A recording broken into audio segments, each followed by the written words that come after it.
തൃശൂർ നഗരിക്ക് കണ്ണിനും മനസ്സിനും ആനന്ദമണിയിക്കുന്നവനാണ് മണികണ്ഠൻ. ശങ്കരൻകുളക്കാർക്ക് മണികണ്ഠൻ എന്നാൽ സർവ സൗഭാഗ്യദായകനാണ്. തൃശൂർ നഗരിയിലേക്ക് കുട്ടിക്കുറുമ്പുമായി ആനപ്രേമികളെ കൊതിപ്പിച്ചുകൊണ്ട് ആദ്യം വന്നത് പാറമേക്കാവ് രാജേന്ദ്രനാണെങ്കിലും ആദ്യമായി തൃശൂർ നഗരത്തിലെ അമ്പലത്തിൽ നടയിരുത്തപ്പെട്ടത് നമ്മുടെ കുട്ടി മണികണ്ഠൻ തന്നെയാണ്. തൊട്ടതെല്ലാം പൊന്നാക്കിയ ഗജവീരനാണ് മണിക്കുട്ടൻ. അവന്റെ വരവിന് ശേഷമാണ് ശങ്കരൻകുളങ്ങരയ്ക്ക് ആനക്കാര്യത്തിൽ ഇത്രയും പ്രസിദ്ധിയാർജിക്കാനായത്.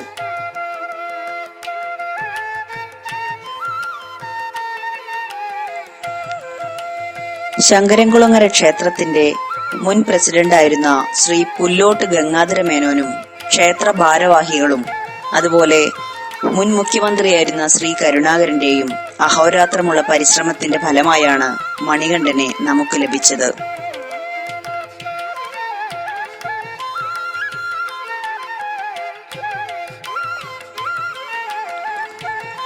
മതപ്പാട് കാലത്തുപോലും തികഞ്ഞ ശാന്ത സ്വഭാവിയായ മണികണ്ഠൻ നിലമ്പൂർ കോവിലകത്തിന്റെ പരിധിയിലുള്ള ഫോറസ്റ്റ് റേഞ്ചിൽ നിന്നുമാണ് കൊണ്ടുവന്നത്.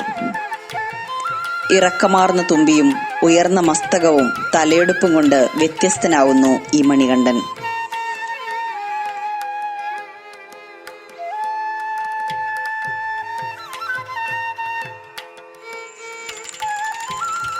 ഇപ്പോഴും നീരാട്ട് കഴിഞ്ഞാൽ ഭഗവതിയുടെ മുമ്പിൽ പ്രദക്ഷിണം വെച്ച് നമസ്കരിച്ച് ഭക്തർക്ക് ഒരു ബുദ്ധിമുട്ടും വരുത്താതെ ഒരു വശത്തേക്ക് അവൻ മാറി നിൽക്കും.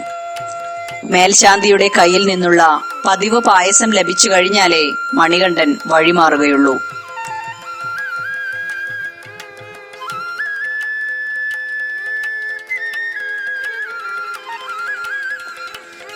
ചോരക്കറ വീഴാത്ത ശാന്തസ്വരൂപനായ മണികണ്ഠൻ ശങ്കരൻകുളങ്ങരയ്ക്ക് മാത്രമല്ല തൃശൂരുകാരുടെ മൊത്തം സ്വകാര്യ അഭിമാനവും ആവേശവും അഹങ്കാരവുമാണ്.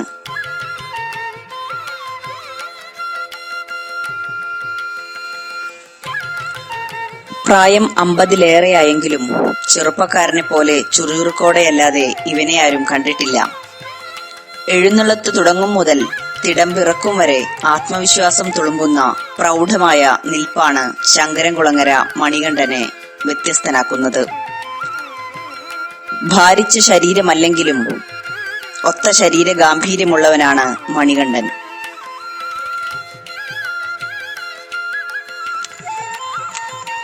ശങ്കരൻകുളങ്ങര ഭഗവതിയുടെ അനുഗ്രഹവും നാട്ടുകാരുടെ സ്നേഹവും പാപ്പാന്മാരുടെ പരിപാലനവും ആവോളമുള്ള മണികണ്ഠനെ അതുകൊണ്ടൊക്കെ തന്നെയാവാം ചെറുപ്പക്കാരെ വെല്ലുന്ന ഇത്രയും ചുറുചുറുക്ക്.